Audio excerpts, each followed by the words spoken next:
Ya, kembali lagi di channel Oto Santuy. Di kesempatan kali ini kita akan membahas mobil Toyota Veloz yang tipe QTSS tertinggi. Ini transmisinya Matic, ya, Matic CVT.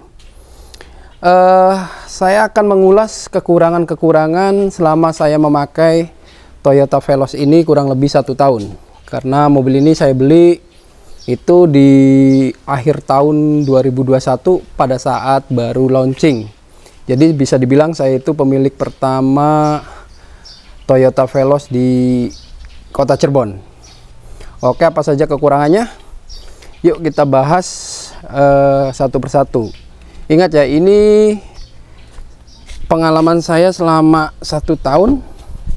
Jadi bisa dibilang pengalaman jujur.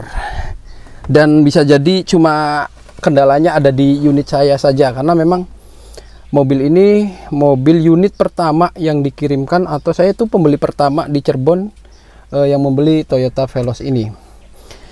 Nah, kekurangannya apa saja selama saya memakai kurang lebih 1 tahun? Pada awal-awal itu saya beli ini kurang lebih dapat di servis pertama ya. Servis pertama itu saya mengeluhkan di bunyi dashboard sebelah sini nih. Jadi di bunyi-bunyi dashboard sini tuh suka bunyi klotak-klotak, sama di bagian roda depan sana di luar itu sempat mengganggu ya. Kurang lebih di bulan ketiga kalau nggak salah bunyi klotak-klotak itu. Akhirnya saya servis dan hilang bunyinya. Nggak tahu kendalanya di mana. Tapi setelah servis pertama, selang sebulan itu bunyi lagi yang klotak-klotak di sebelah sini nih.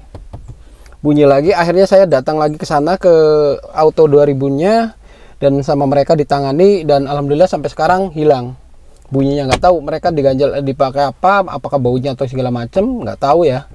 Yang jelas kendala pertama itu dulu sering bunyi nih bagian sini nih, laci dashboard ini nih, sama di bagian roda depan sana di luar. Nah, yang sekarang sih sudah alhamdulillah udah nggak ada masalah lagi, baik bunyi di laci sini ataupun di bagian roda sebelah kiri ya, depan itu udah hilang. Terus yang kedua itu apa ya, ini nih. Jadi coba kita nyalain dulu. Nah, LCD ini nih sempat bermasalah. Ini terakhir saya servis ya, servis kedua ya. Baru saja seminggu yang lalu saya mengeluhkan LCD ini sempat beberapa kali dia nggak bisa di touchscreen atau tidak bisa berfungsi dengan baik. Jadi nggak bisa digeser-geser gini, terus nggak bisa disentuh. Dan itu kejadiannya beberapa kali, kejadian ada 4 atau 5 kali sih secara tiba-tiba dalam kondisi saya berkendara. Dan solusinya kalau ini pengen disentuh, bisa disentuh lagi, itu saya harus mentipnya dulu, matikan mesin dulu, nyalain lagi baru bisa normal kembali. Nggak tahu, nanti saya sertakan videonya, karena saya sempat memvideokan pada saat ini gerak-gerak sendiri dan nggak bisa disentuh. Nah, ini keluhan saya yang kedua nih, sampai sekarang belum tertangani, tapi alhamdulillah 2 bulan terakhir sih udah nggak ada masalah ya. Cuma takutnya kadang-kadang kayak gitu. Dan sempet juga dia nge-restart sendiri, dalam arti nge-restart ini nih, saya nggak nyentuh apa-apa, nggak ke bagian setting, nggak apa. Tiba-tiba pagi-pagi itu saya manasin, si ini nih bahasanya jadi bahasa Cina, teman-teman. Nggak tahu kenapa tiba-tiba bahasa Cina pada waktu itu. Karena saya nggak ngerti bahasa Cina ya, cuma taunya logo-logo kayak gini aja. Saya masuk pengaturan, saya cari satu persatu untuk mengubah bahasa. Akhirnya ketemu, saya ubah lagi ke dalam, waktu itu sih bahasa Inggris dulu ya, terus bahasa Indonesia. Nah, jadi kendala kedua adalah di head unitnya itu sering gerak-gerak sendiri seperti ini nih. Nanti teman-teman bisa lihat videonya kayak gini, terus nggak bisa disentuh pada saat dia gerak-gerak sendiri, teman-teman. Dan sampai saat ini belum terselesaikan, tapi saya sudah laporkan ke mekanik atau di dealer Auto 2000-nya, dan mereka sedang bikin laporan ke pusat Jakarta. Nanti untuk report selanjutnya kata mereka akan dikabarin ke saya secepatnya, apakah ini diganti unitnya ataukah memang ada kendala di di sistem operasinya, teman-teman. Jadi itu kendala kedua. Terus kendala ketiga adalah kunci remote-nya itu kadang-kadang ya, saya udah di dalam tapi masih belum terdeteksi. Itu kadang-kadang ya, nggak tahu cuma di unit saya aja atau gimana. Cuma nggak sering sih, nggak sering kejadian seperti itu. Cuma kadang-kadang saja.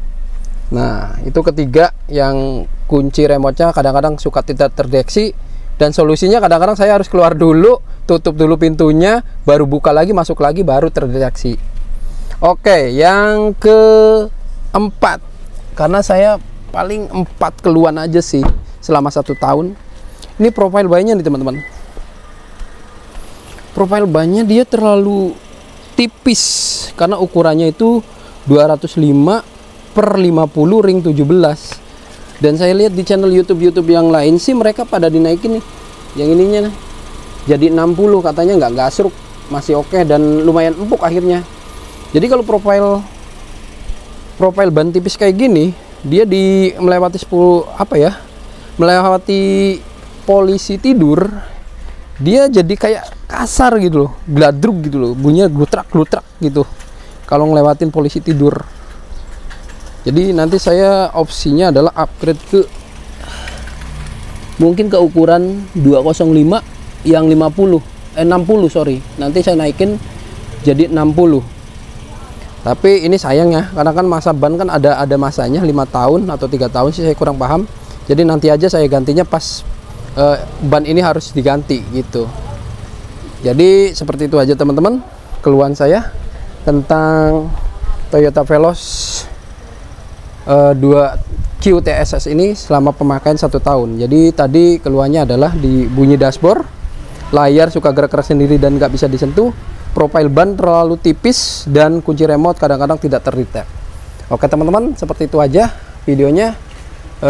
Yang suka silahkan like, comment, dan share. Yang mau subscribe juga syukur alhamdulillah, silahkan subscribe.